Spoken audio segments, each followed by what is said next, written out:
What if your mind wasn't your own? What if, little by little, your memories started to change, your thoughts no longer felt like your own, and reality itself began to shift in ways you couldn't explain?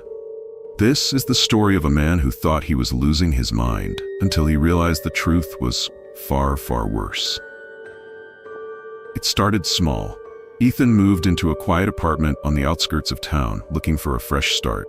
He had no family left, no close friends, just a new job and a place to call his own. The apartment was nothing special. One bedroom, old furniture left by the last tenant, and a strange antique mirror in the hallway.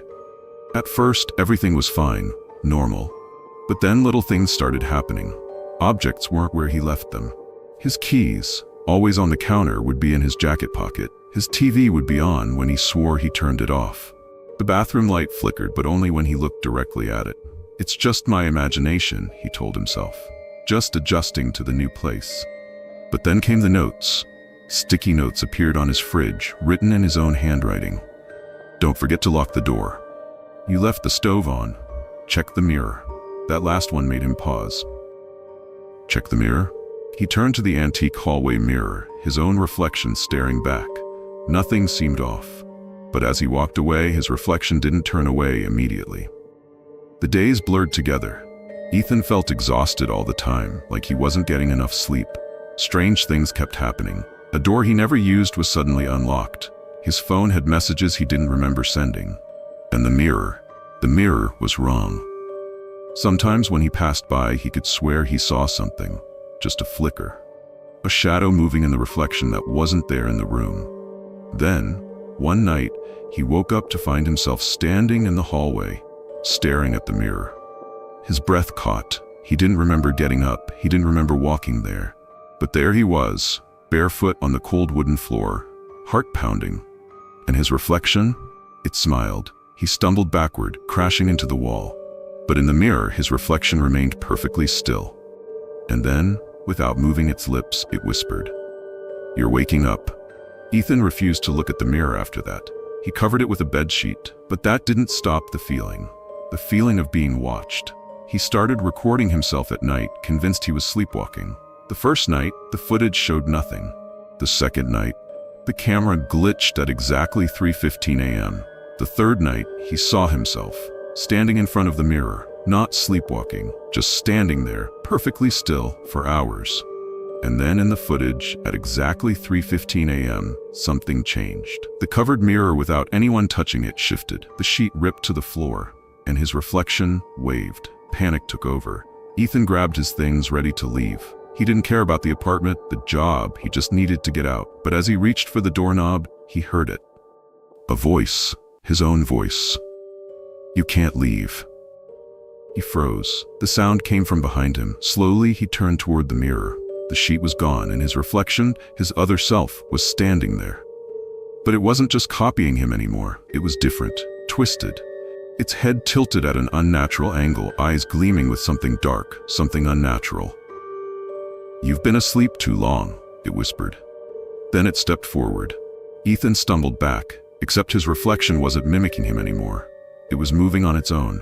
And as it reached out, pressing its hands against the glass, the surface of the mirror rippled like water. And then, it stepped through. Ethan screamed, scrambling backward. But the thing that had once been his reflection wasn't a reflection anymore. It was real. And it was him.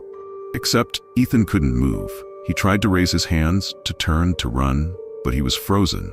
And then, he understood. He was inside the mirror. He could still see the apartment.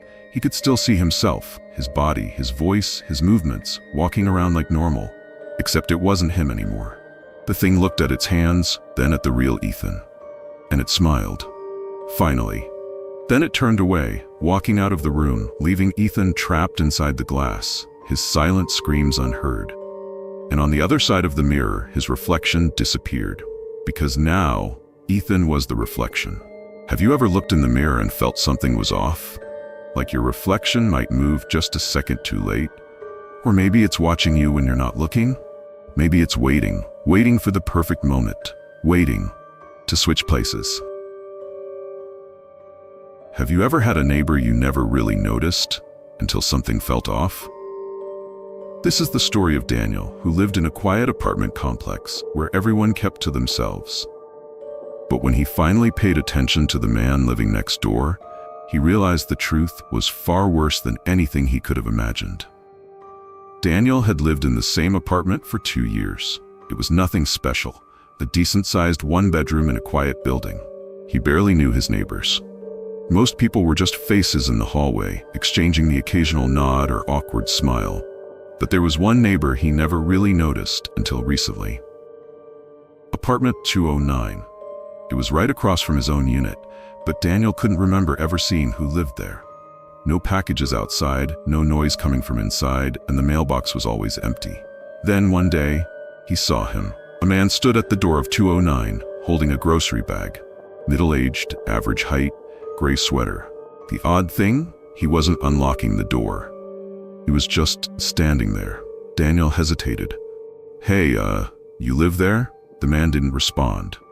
After an awkward pause, Daniel turned away, pretending to check his phone. When he glanced back, the man was gone. The more Daniel paid attention, the stranger it got. Every night around 3 a.m., there was a faint sound coming from 209, like something scraping against the walls. One night, Daniel put his ear against the door. Scratch, scratch, scratch. Then silence.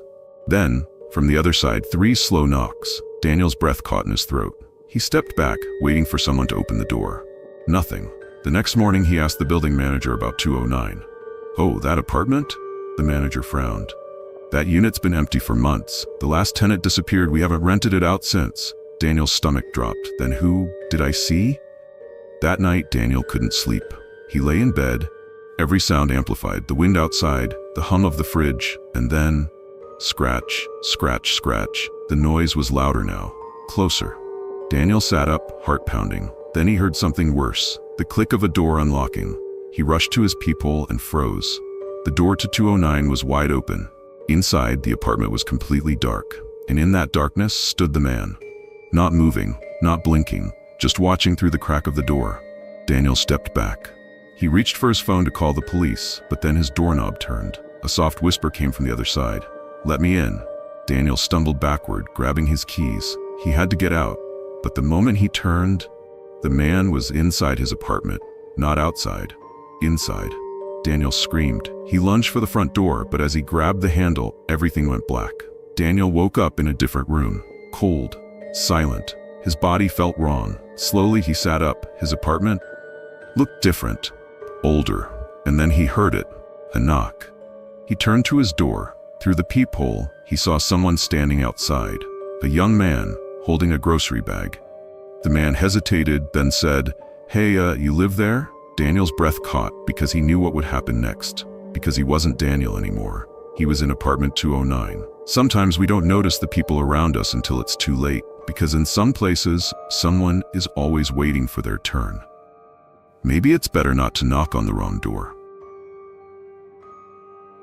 We've all seen it, the weird flickering of static on an old TV. But what if someone was watching you from the other side? This is the story of Oliver, who learned the horrifying truth about what lurks in the static. Oliver had never paid much attention to the old TV in his basement. It was outdated, collecting dust in the corner. But one night, during a power outage, he turned it on, just for some background noise. At first, nothing but static. Then, a channel appeared, a grainy black and white room, empty. And then a man walked in. His figure was blurred, his face too distorted to see. He stood there, facing the screen, facing Oliver, and then he waved. Oliver changed the channel, but no matter what he did, the same static room stayed on every station. And the man? He was closer. Oliver unplugged the TV, the screen shut off. Relieved, he went to bed. But at exactly 3 a.m., he woke up. His TV was back on. And now, the man was standing right at the screen, his distorted face pressed against the glass. The next day, Oliver trashed the TV. He thought it was over. He thought it was just a weird glitch. Until he walked past a store window and saw the static man in the reflection, watching him. Every screen he passed, phones, computers, even security monitors, showed that same static room. And the man? He was getting clearer. Oliver refused to look at any screens. He covered every mirror. He even locked his phone away. But then, a knock on his bedroom door. Oliver lived alone. Slowly, he turned the knob. There was no one there. But the TV in his living room, which he had thrown away, was back.